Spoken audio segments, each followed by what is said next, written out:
오늘은 느헤미야 3장 14절부터 이제 32절까지인데 제가 먼저 봉독해 드리겠습니다.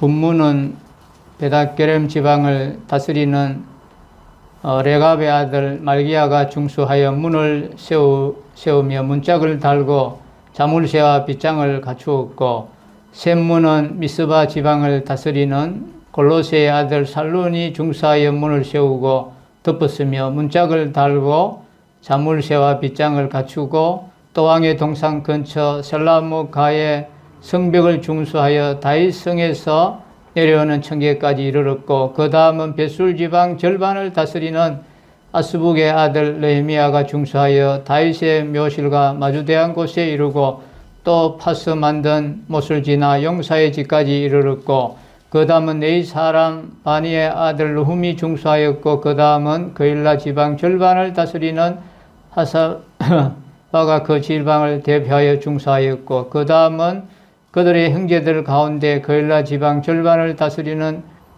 헤나닷의 아들 바에가 중수하였고, 그 다음은 미스바를 다스리는 예수아의 아들 에셀이 한 부분을 중수하여 성구비에 있는 궁기고 맞은편까지 이르렀고, 그 다음은 십배의 아들 바룩이 한 부분을 힘써 중수하여 성구비에서부터 대제사장 엘리야십의 집문에 이르렀고, 그 다음은 학구스의 손자 우리아의 아들 브레못이 한 부분을 중수하여 엘리야십의 집문에서부터 엘리야십의 집 모퉁이에 이르렀고, 그 다음은 평지에 사는 제사장들이 중수하였고, 그 다음은 베냐민과 하수비 자기 집 맞은편 부분을 중수하였고, 그 다음은 아나냐의 손자 마아세야의 아들 아사랴가 자기 집에서 가까운 부분을 중수하였고, 그 다음은 헤나닷의 아들 빈누이가 한 부분을 중수하되 아사랴의 집에서부터 성구비를 지나 성무퉁에 이르렀고, 우시의 아들 발랄은 성구비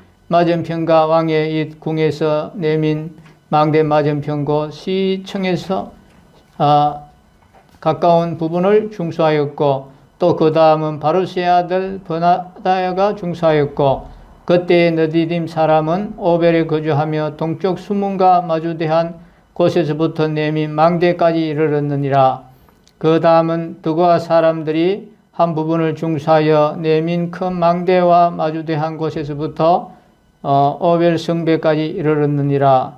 마문 이로부터는 대제사장들이 각각 자기 집과 마주대한 부분을 중수하였고, 그 다음은 임멜의 아들 사독이 자기 집과 마주대한 부분을 중수하였고, 그 다음은 동문지기 스가냐의 아들 스마야가 중수하였고, 그 다음은 셀레마의 아들 하나냐와 살랍의 여섯째 아들 한운이 한 부분을 중수하였고, 그 다음은 베레가의 아들 무술람이 자기의 방과 마주대한 부분을 중수하였고, 그 다음은 금장색 말기야가 한밑관문과 마주대한 부분을 중수하여 느디님 사람과 상인들의 집에서부터 성무퉁이 성루에 이르렀고, 성무퉁이 성루에서 양문까지는 금장색과 상인들이 중수하였느니라.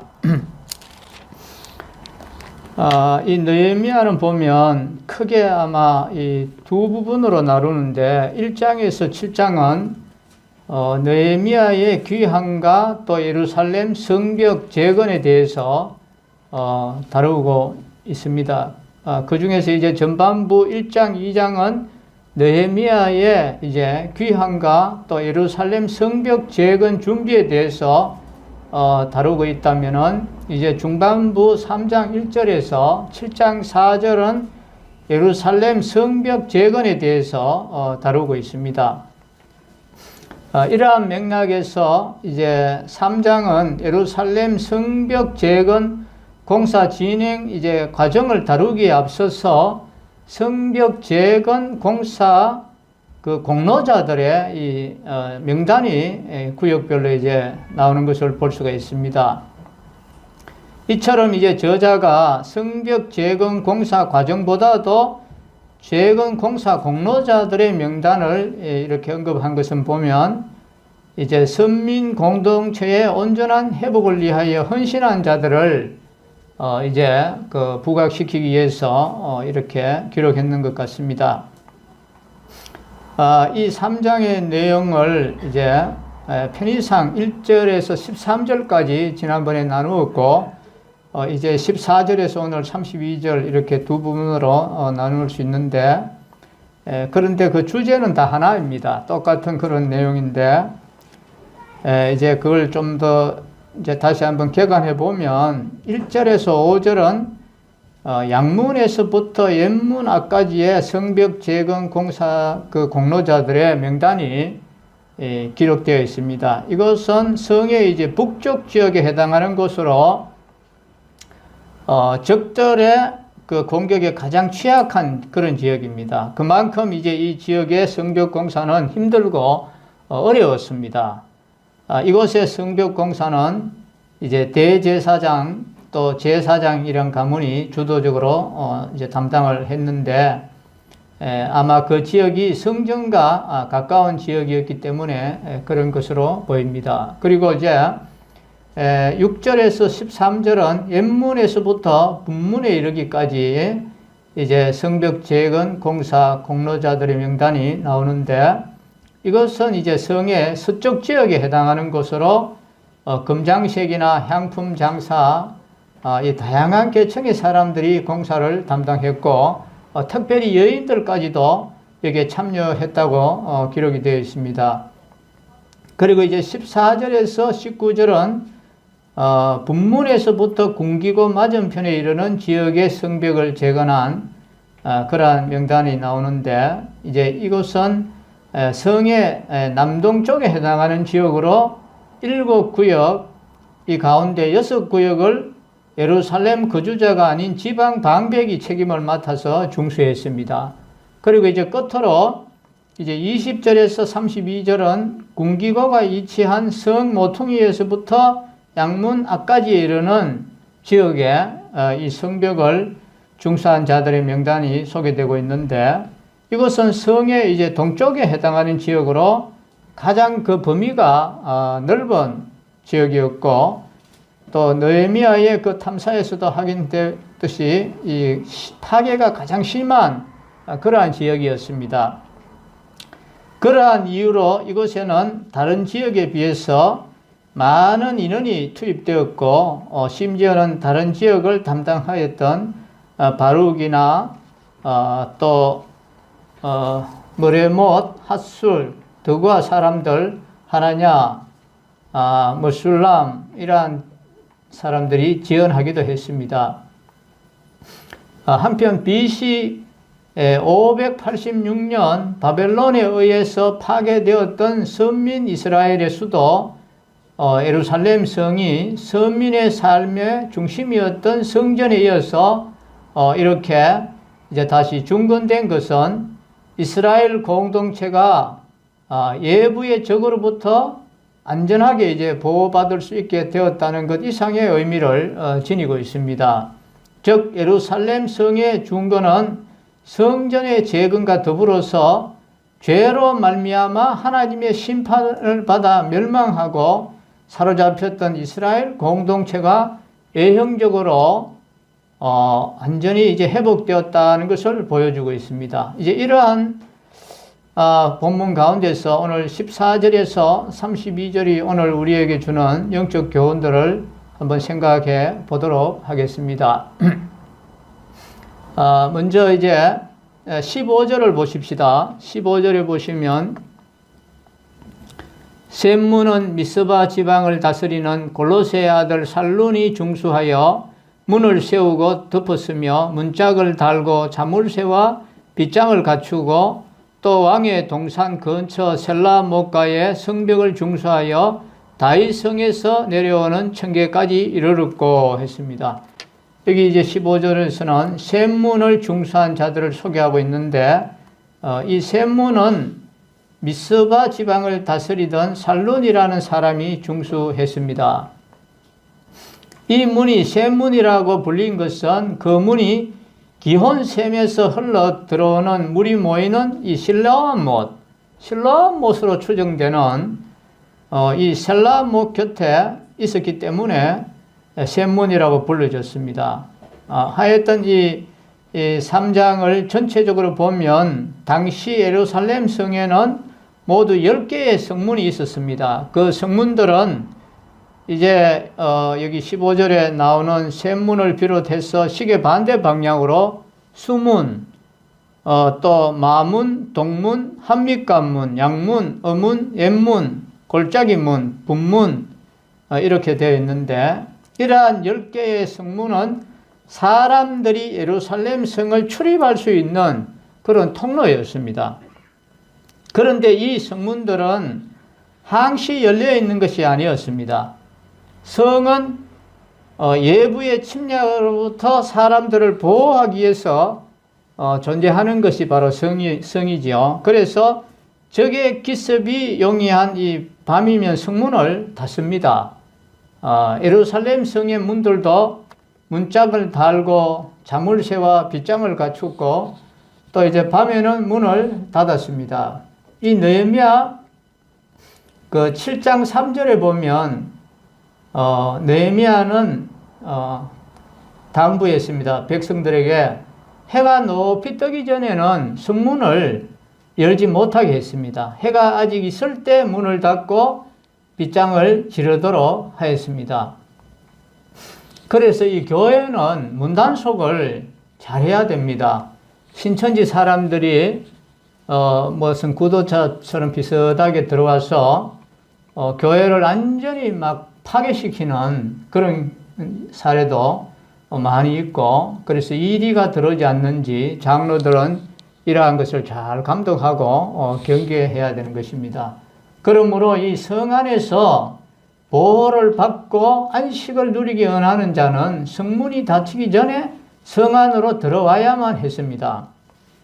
그래서 우리 구원받은 성도는 구원만 받으면 되는 것이 아니라 이 교회 생활이 굉장히 중요합니다. 교회 생활을 잘 해야 됩니다. 교회 밖에서 도는 사람은 이리에게 잡혀먹기가 쉽습니다. 성도들의 이 교제 안에 있는 것이 얼마나 안전한지를 모릅니다. 성문이 닫힌 후에는 아무리 문을 두드려도 그 문은 열리지 않습니다. 여러분, 우리는 이러한 사실을 통해서 영적인 교훈 한 가지를 우리가 얻어야 되는데, 그것은 오늘 또 이 구원과 관련해서 또 한번 생각해 보겠습니다.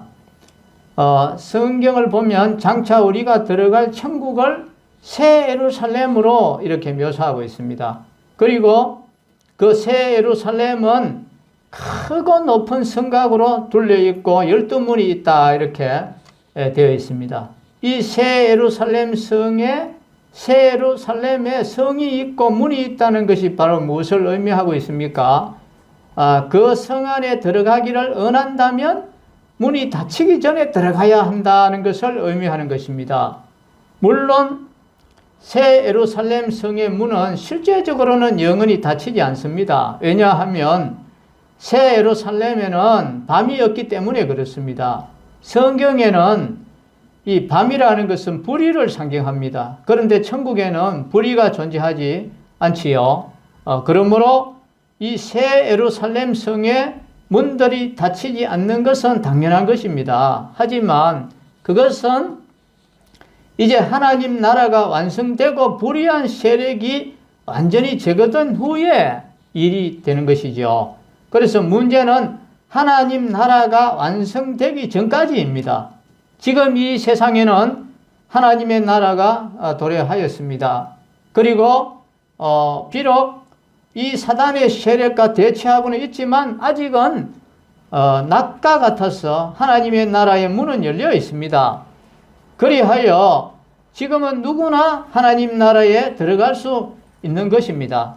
그러나 여러분, 지금은 낮은 낮이로되 밤이 가까운 낮이라는 것을 기억해야 됩니다. 해가 많이 기울어 이제 어두움의 때가 점점 가까워오는 그러한 때입니다. 서쪽으로 기우는 해는 아주 빠르게 진다는 것을 여러분은 잘 알고 있을 것입니다. 해가 있는 듯 하다가 금방 지평선 아래로 사라지고 곧이어 밤이 찾아온다는 것입니다. 마찬가지로 영적인 밤도 금방 찾아오는 것입니다. 아직 해가 많이 남아 있다고 우리가 방심할 때 밤은 손살같이 우리에게 찾아오는 것입니다. 그때가 되면 하나님의 나라의 문은 닫히고 다시 열리지 않습니다. 하나님 나라 밖에 있던 자들은 들어가고 싶어도 들어가지 못합니다. 그들은 영원한 어두움에 들어가게 되는 것입니다. 그 지옥이 그들의 처소가 되는 것이지요. 주님은 천국문이 아직 열려 있을 때 들어가지 않은 자들은 바깥 어두운 곳에서 슬피 울며 이를 갈게 될 것이라고 경고했습니다. 그러므로 우리는 어떻게 해야 되겠습니까? 어린아이가 차가 오는데도 그것도 모르고 차 오는 쪽으로 달려가면 우리 부모님은 어떻게 합니까? 야! 하고 고함을 치면서 얼른 아이 손을 잡아 당겨내지 않습니까? 우리 부모들은 우리 자녀들의 학업과 진로에 대해서는 많이 고민하고 준비하는데 우리 자녀들의 이 영혼의 문제에 대해서는 얼마나 우리가 기도하고 관심을 보이고 있는지 모르겠습니다. 때를 놓치지 마시기 바랍니다. 우리 자녀들이 이 중고등학교 때 확실하게 복음을 깨닫고 구원받아야 됩니다. 그렇지 않고 이것을 그냥 머뭇거리다가 대학에 가면은 완전히 세상에 휩쓸려가 떠내려가는 청년들이 얼마나 많은지 모릅니다. 그런 것을 우리가 심각하게 생각해야 되는 것입니다. 자, 17절, 18절 한번 보십시다. 그 다음은 레위 사람 바니의 아들 르훔이 중수하였고 그 다음은 그일라 지방 절반을 다스리는 하세바가 그 지방을 대표하여 중수하였고 그 다음은 그들의 형제들 가운데 그일라 지방 절반을 다스리는 헤나다스의 아들 바에가 중수하였고, 이제 17절 18절에 보면 레위 사람 르훔이 그일라 지방 절반씩을 다스리던 이제 하사바 바에 등가 성벽을 중수했다고 이렇게 기록하는데, 물론 이 세 사람은 성벽의 한 부분을 함께 중수한 것이 아니라 각각의 구역을 맡아서 중수를 했습니다. 여기서 우리가 눈여겨볼 사람이 있어요. 바로 이 르훔이라는 사람을 눈여겨봐야 되는데, 이 사람은 레위 사람으로서 성벽의 한 구역을 담당했다는 것입니다. 그는 다른 구역을 담당했던 하사바나 바에 등과 비교할 때 이 경제적으로 여유가 없는 사람입니다. 이 레위인들은 본래 기업을 분배받지 못했어요. 그들은 어떻게 살아갔느냐?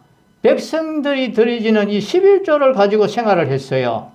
그러한 이유로 해서 이 백성들이 영적 상태가 정상적일 때는 생계에 그렇게 어려움이 없었습니다. 그런데 이 백성들의 영적 상태가 제대로 안 될 때, 좋지 못할 때는 이 레위 사람은 경제적으로 굉장한 곤란을 당했습니다. 게다가 비록 백성들의 영적 상태가 정상적일지라도 부유한 생활을 하지는 못했습니다.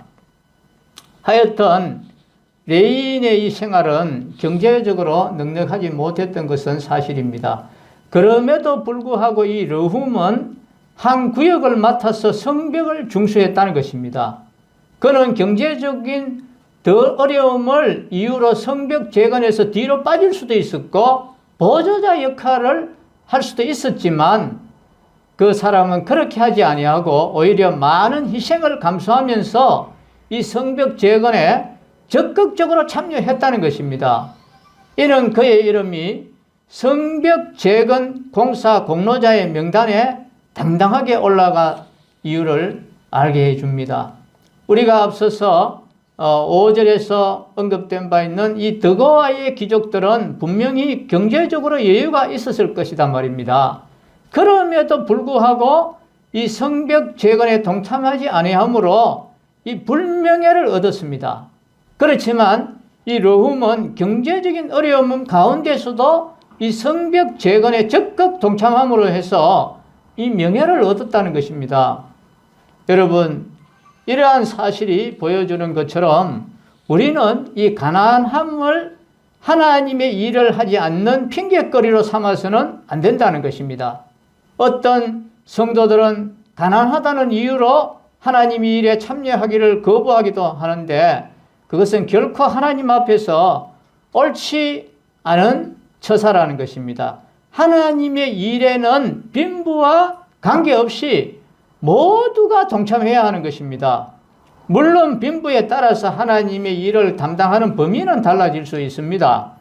하지만 이 빈부가 하나님의 일을 하고 하지 않고를 결정하는 기준은 될 수 없다는 것입니다. 하나님께서 중시하시는 것은 분량이 아니라 뭡니까? 할 마음이다 이 말입니다. 우리의 마음. 그래서 성경은 뭐라고 이야기합니까? 할 마음만 있으면 있는 대로 받으실 터이요 없는 것을 받지 아니한다 그랬습니다. 없는 것 빚내 가지고 하라는 그 말이 아닙니다. 오병이어의 한 소년의 보리떡 5개, 물고기 2마리처럼 내게 있는 걸 가져오라 이 말입니다. 베드로는 내게 있는 것으로 명하노니 예수의 이름으로 안전병기를 일으키지 않았습니까? 하나님은 내게 없는 거 이야기하는 게 아니라 내게 있는 것으로 하라 이 말입니다. 마음을 보신다 이 말이죠. 성도에게 중요한 것은 자신의 현재 위치에서 최선을 다하는 자세입니다. 이와 같이 할 때에 하나님께서 얼마나 기뻐하겠습니까? 우리는 가난한 과부의 2렙돈 아시지요? 그 2렙돈 부자들에 비하면 그것은 아무것도 아닙니다. 그런데 주님께서 뭐라고 했습니까?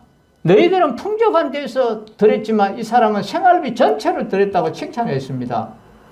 또 이 마게도냐 교회 성도들은 얼마나 어려운지 모릅니다. 굉장히 가난했습니다.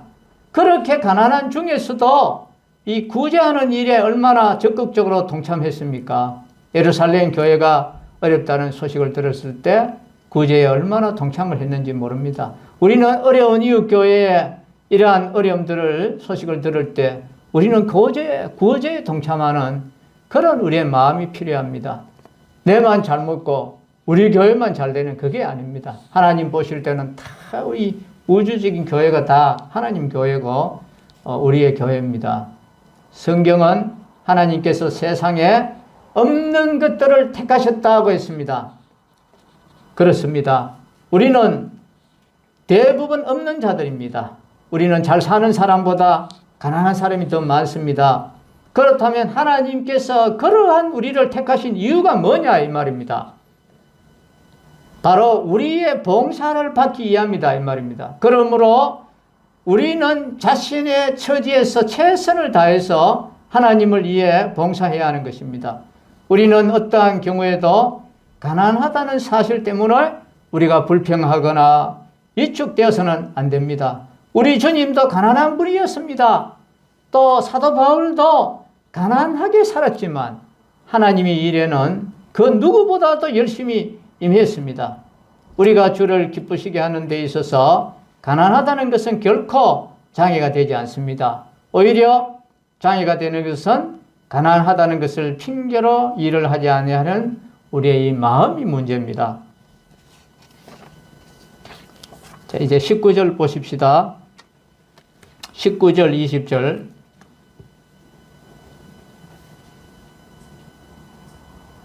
그 다음은 미스바를 다스리는 에사의 아들 에셀이 한 부분을 중수하여 성구비에 있는 군기고 맞은편에까지 이르렀고, 그 다음은 십배의 아들 바룩이 한 부분을 힘써 중수하여 성구비에서부터 대제사장 엘리야십의 진문에 이르렀고, 이제 19절 20절에서는 에셀과 바룩이 중수한 이 성벽 부분에 대해서 언급하고 있습니다. 이들이 맡은 부분은 이제 남쪽에서 동쪽으로 이어지는 부분인데, 우리가 여기서 생각해 보고자 하는 것은 이제 그 다음이라는 이 표현입니다. 이 본문에 보면 이 3장에서 그 다음이라는 표현이 몇 번 나오는지 아십니까? 전에 누가 종현 형제님이 한 말씀 했는지 그런 것 같은데 30번이 등장합니다. 30번.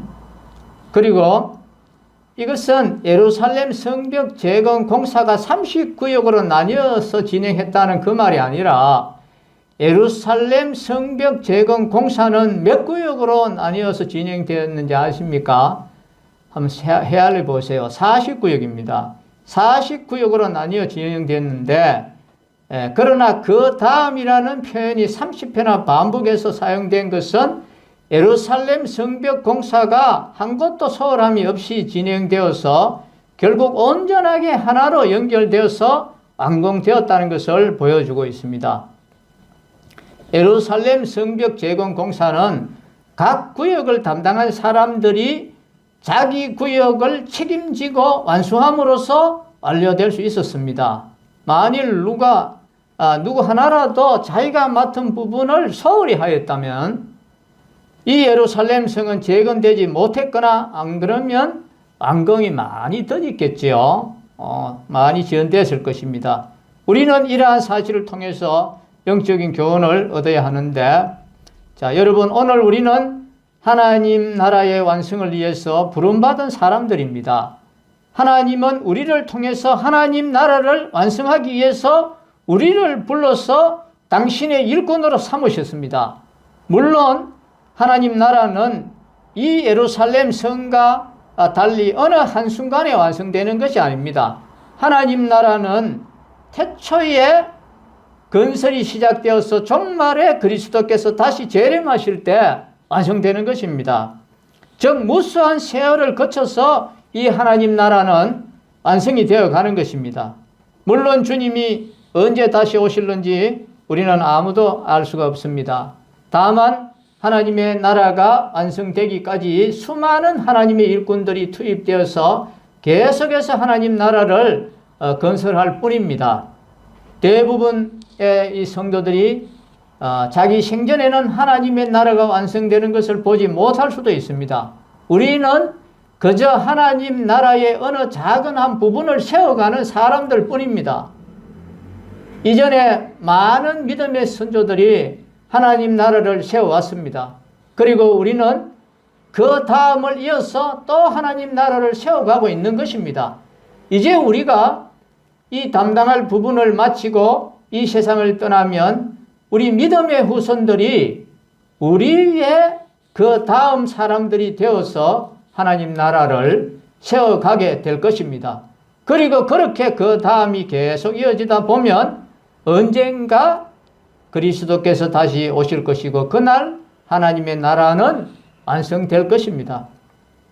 그렇습니다. 성도 여러분, 우리는 그 다음 사람으로서 하나님 나라 건설에서 맡은 역할을 충실하게 감당해야 합니다.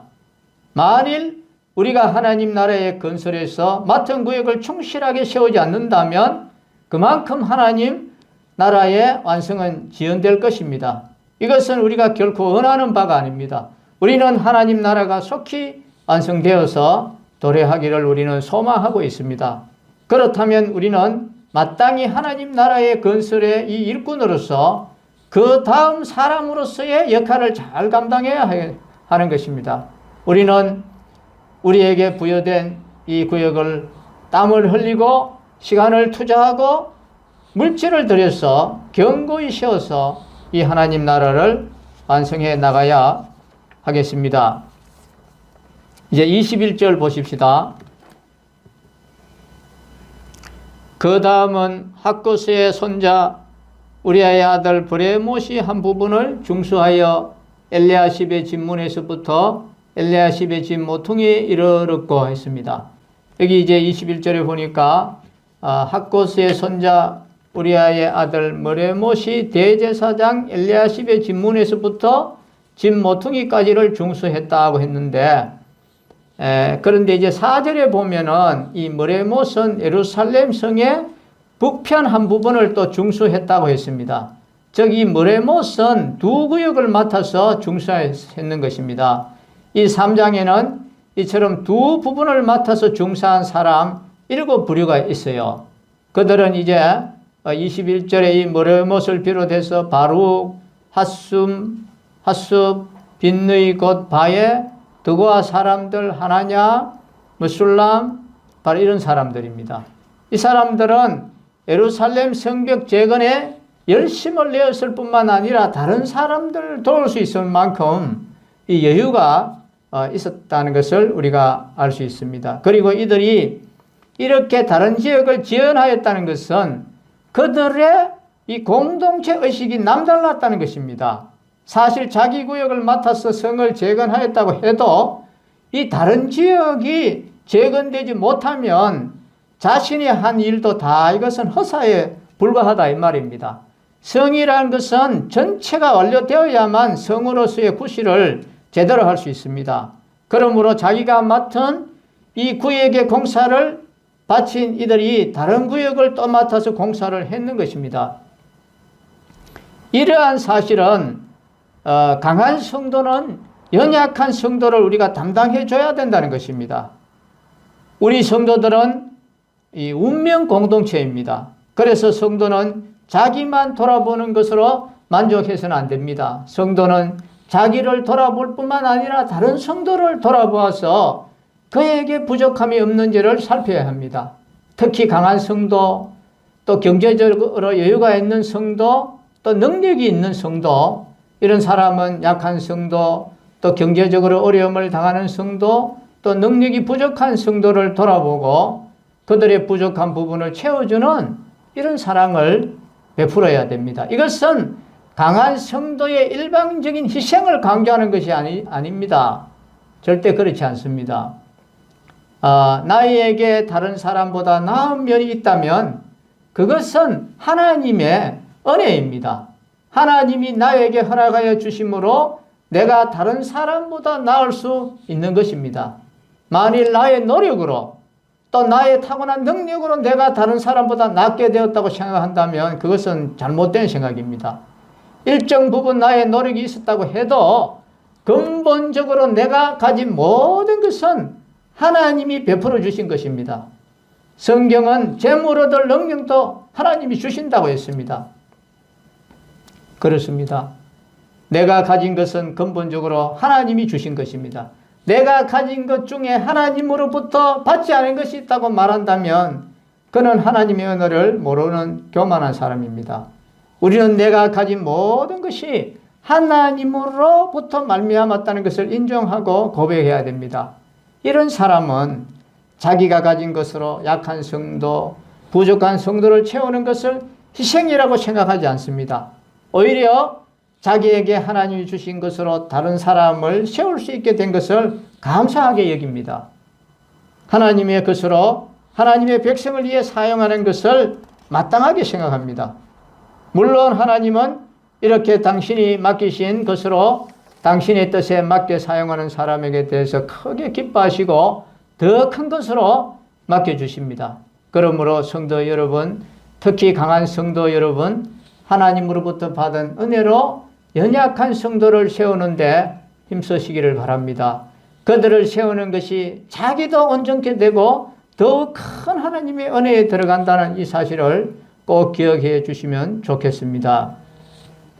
자, 이제 26절을 보십시다. 26절. 그때에 느디님 사람은 오벨에 거주하여 동쪽 수문과 마주대한 곳에서부터 네민 망대까지 이르렀느니라.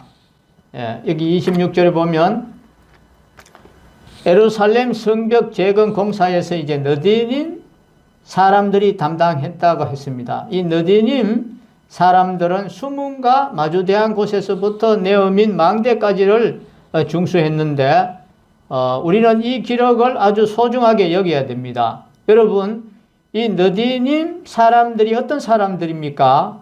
이 느디님이란 이 주다라는 뜻으로 성전 봉사에 바쳐진 사람들을 가리킵니다.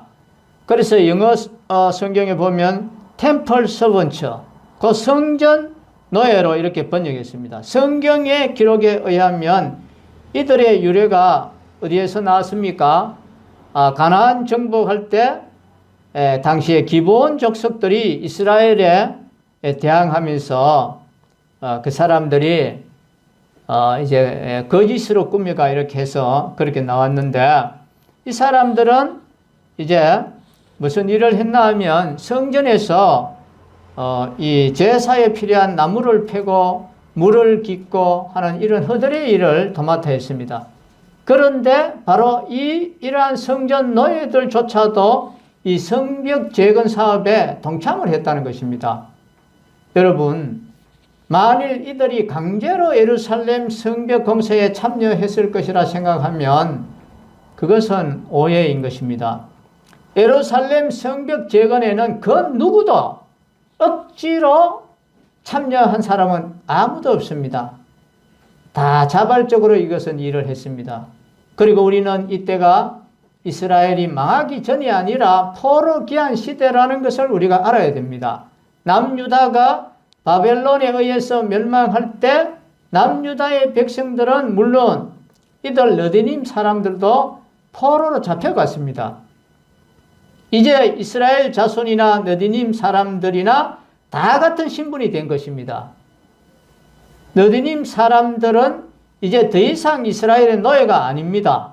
이스라엘 자손이나 느디님 사람들이나 바벨론 사람들의 종이 똑같은 종이었습니다. 그런 그거였습니다. 그런데 아주 중요한 사실이지요. 느디님 사람들은 고레스의 포로기한 칙령이 선포되었을 때 앞장서서 이스라엘로 돌아왔습니다. 그리고 이 성전이 재건되자 다시 성전에서 대대로 봉사했습니다.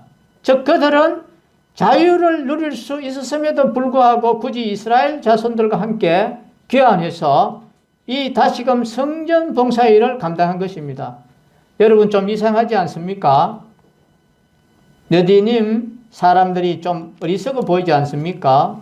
우리 같으면 당연히 자유의 길을 택하지 않았겠습니까? 하지만 이 느디님 사람들은 오히려 어리석어 보이는 길을 택했습니다.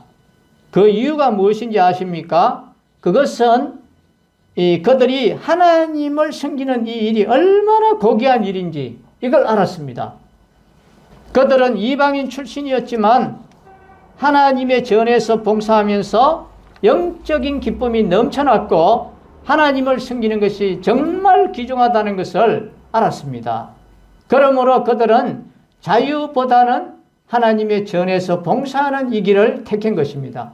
사실 자유라는 것은 자신들이 하고자 하는 일을 할 때 느끼는 것이라는 점에서 이 느디님 사람들은 참 자유를 누린 사람들이라고 할 수 있습니다.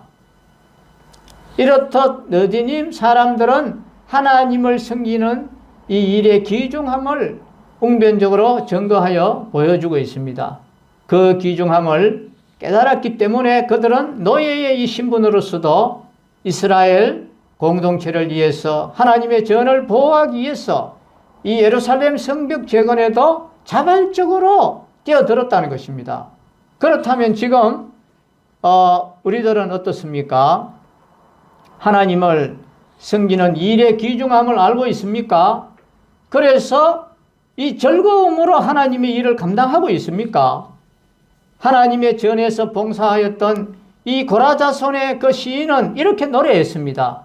주의 궁전에서 한 날이 다른 곳에서 첫날보다 나은즉 악인의 장막의 거함보다 내 하나님의 문지기로 있는 것이 좋다고 노래했습니다. 우리에게도 이러한 고백이 나와야 하지 않겠습니까? 여러분, 우리 중에 들어는 억지로 마지못해서 하나님의 일을 하는 그런 사람이 있을 수가 있습니다. 아니 어떤 분들은 아예 하나님의 일을 예면하는 분이 있을 수가 있습니다. 이는 하나님을 섬기는 일의 중요성을 알지 못해서 그렇습니다. 하나님을 섬기는 것의 귀중함을 아는 사람은 이 느디님 사람들처럼 자기들의 자유를 포기하고라도 하나님을 섬기는 일에 헌신하는 것입니다. 여러분, 하나님을 섬기는 일은 아무나 할 수 있는 일이 아닙니다. 이것은 오직 하나님의 택하심을 입은 자들만이 할 수 있는 일입니다. 우리들은 이 사실을 꼭 명심해서 하나님을 섬기는 일에 열심을 다해야 되겠습니다. 이제 28절에서 이 32절에 있는 부분은 이제 마문에서 양문에 이르는 이 동쪽 성벽을 중건한 자들에 의해서 이제 언급하고 있는데 여러분도 아시다시피 이 예루살렘 성벽 재건 공사는 어느 한 지역을 완료하고 다른 지역을 공사한 것이 아니라 예루살렘 성 전 지역에서 동시다발적으로 이것은 진행이 되었습니다. 때문에 성벽 재건 공사에 임하는 모든 사람들의 협력이 매우 중요했습니다. 공사에 임하는 사람들은 자기가 맡은 부분에 이 공사를 책임지고 완료해야 했습니다. 그래야 전체 예루살렘 성벽이 제대로 점검될 수 있었습니다. 그런데 우리가 알 것은 하나님 나라를 건설하는 일이 바로 이와 같다는 것입니다. 즉 하나님 이 나라는 어느 한 부분이 완료되고 그 후에 그 다음 부분에 대해서 건설이 시작되는 것이 아니라는 것입니다. 하나님 나라의 건설은 이 온 세계에서 지금 동시다발적으로 진행되고 있습니다. 물론 하나님 나라 건설의 일꾼들은 우리 성도들입니다. 또 우리 성도들이 서 있는 그 자리가 바로 우리가 하나님 나라 건설에서 맡은 구역입니다. 그러므로 우리는 우리가 맡은 구역에서 하나님 나라 건설에 최선을 다해야 하는 것입니다. 그래서 다른 성도들과 함께 하나님 나라를 온전하게 세워나가야 합니다. 만일 우리가 우리의 맡은 구역에서 최선을 다하지 않는다면 하나님의 나라는 온전하게 세워져 갈 수가 없습니다.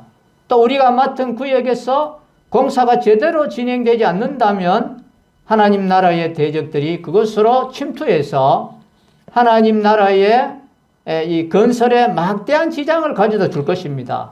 따라서 우리는 하나님 나라 건설의 일꾼으로서 강한 책임감을 우리가 가져야 됩니다.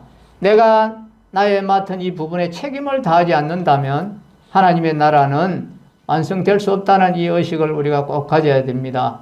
그렇습니다, 여러분. 오늘 우리가 서 있는 이 자리가 바로 하나님 나라 건설의 현장입니다. 우리는 이 자리에서 복음을 전해야 됩니다. 또 이 교회의 직분을 다해야 됩니다. 사회적인 책임과 의무를 다하고 자기의 은사에 따라 역할을 다함으로 하나님이 주신 그 직업에 따라 또 자기 할 일에 충실함으로 하나님 나라를 건설해 나가야 됩니다. 우리가 이렇게 자기의 자리에서 자기의 역할을 다할 때 하나님 나라가 견고히 서간다는 것을 우리가 꼭 기억을 하고 이 일에 열심을 다해야 되겠습니다. 이제 마지막으로 28절 보십시다. 마문 이로부터는 제사장들이 각각 자기 집과 마주대한 부분을 중수하였고, 여기는 이제 마문 이로부터는 제사장들이 각각 자기 집과 마주대한 부분을 중수했다고 했습니다. 이러한 여기 이제 28절에 기록으로 볼 때 예루살렘 성벽은 제사장들의 거주지 마문에서 이제 동문에 이르는 지역에 마주대에서 일렬로 이제 지어졌다는 것을 볼 수 있습니다. 여기서 중요한 것은 이제 제사장들이 자신들의 거룩한 제사장의 옷을 벗고 이 성벽 재건 공사에 동참해서 땀을 흘렸다는 것입니다. 즉, 이 제사장들은 자신들의 직분이나 체면에 개의치 않고 하나님을 위하는 일에 값진 땀을 흘린 것입니다. 여러분, 하나님께서 기뻐하시는 것은 거룩한 의복을 입고 사람들 앞에 자기를 나타내는 것이 아니라 이와 같이 하나님을 위해서 값진 땀을 흘리는 것입니다. 예수님 당시에 소위 유대 종교 지도자들이라 하는 자들은 보기만 해도 그렇게 보이는 옷을 입고 다니면서 백성들을 가르쳤습니다. 하지만 그들의 문제는 말만 하고 행하지는 않았다는 것입니다. 그들은 가난한 자들을 도우라고 사람들에게 가르칠 줄은 알았는데 실제 자신들은 그들을 돕고자 하지 않았습니다. 즉 그들은 무거운 짐을 묶어서 사람의 어깨에 지우기는 했지만 이것을 자기 손가락 하나라도 자기는 움직이지 않으려고 했다는 것입니다. 얼마나 위선자들이었습니까? 그래서 주님으로부터 이 사람들은 굉장한 책망을 받았습니다. 여러분, 신앙이나 경건을 재는 척도가 입술의 고백이나 성경 지식이나 예적인 경건의 모양이 아니라는 것입니다. 하나님께서 보시는 것은 생각이나 말, 지식, 경건의 모양이 아니라 그러한 말에 준하는 우리의 삶입니다. 각 사람의 행한 대로 갚으신다는 성경의 이 선포는 행함이 따르지 않는 그 어떤 신앙 고백도 의미나 가치가 없다는 것입니다. 그렇습니다. 하나님 앞에서 중요한 것은 말이 아닙니다. 행함입니다. 실천과 봉사의 땀이 중요한 것입니다. 하나님을 섬기는 데 있어서 제사장의 의복이라는 경건의 모양이나 형식도 필요하지만 그에 앞서서 자신을 바쳐 봉사하는 이 땀이 필요한 것입니다. 즉 하나님을 위해서 자신을 기꺼이 바치려는 이러한 태도가 중요한 것입니다. 사랑하는 성도 여러분, 느헤미야가 이토록 세심하게 여러 지도자들의 이름과 사역의 내용을 여기에 기록한 이유가 무엇입니까? 바로 격려하기 위해서입니다. 인간은 누구나 격려받지 못하면 어떤 일에 지속적으로 헌신하기가 쉽지 않습니다. 격려의 반대가 뭡니까? 어떤 사람은 우리를 격려하지만 어떤 사람은 우리를 낙심시킵니다.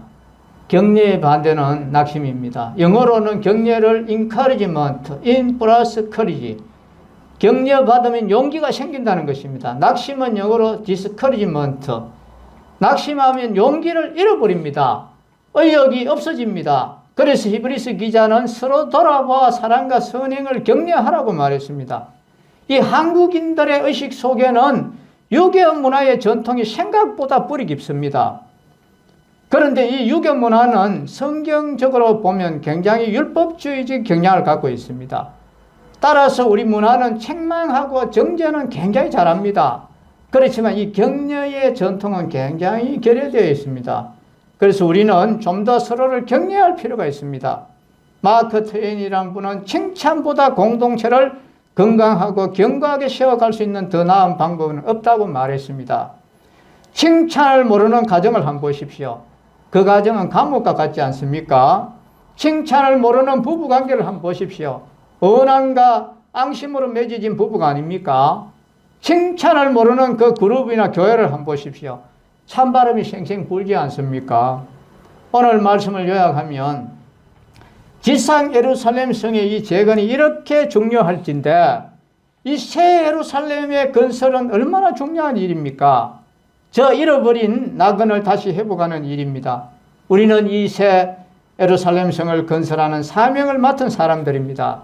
그러므로 우리는 이 중요한 사명을 잘 감당해야 됩니다. 자기를 희생하고 다른 성도들과 협력함으로써 이 새 예루살렘 성을 견고하게 우리가 쌓아갑시다. 교회 안에는 노는 사람이 있으면 안 됩니다. 우리는 기도하는 일을 하든지 전도하는 일을 하든지 헌금하는 일을 하든지 내 맡은 일을 열심히 우리가 해줘야 됩니다. 기도하겠습니다. 아버지 하나님, 오늘 느헤미야 3장에서 이 성벽 재건에 공헌한 이름들이 나열되어 있습니다. 덕어와 귀족들은 경제적인 여유가 있었지만 그들은 이 일에 함께하지 않았다고 하는 불명예스러운 이름이 나와 있습니다. 그러나 또 이 느디딤 사람은 종이었지만 자기는 하나님의 일의 그 가치를 알고 헌신함으로 명예로운 이름이 기록된 것을 볼 때 아버지 하나님, 우리는 이 세상 사람들처럼 돈을 사랑하고 이 세상을 사랑해서 흘러 떠내려가는 그런 삶이 아니라 주님의 이름을 위해서 또 주님의 영광을 위해서 사는 저희들이 다 되도록 주님 인도해 주시옵소서. 우리 남부교회를 불쌍히 여겨주셔서 모이기를 힘쓰고 서로 교제하고 성도들의 교제 안에 늘 붙어 있으므로 악한 사탄 마귀로부터 보호받는 우리 모든 성도들이 되도록 하여 주옵소서. 우리 성도들 모든 형편을 아시는 주님, 건강에 어려움 당하는 분, 경제적으로 어려움 당하는 분, 모든 형편을 아시는 주님, 능력의 주님, 자비의 주님께서 은혜로 도와주시기를 바랍니다. 주 예수 그리스도의 이름으로 감사하며 기도하옵나이다. 아멘.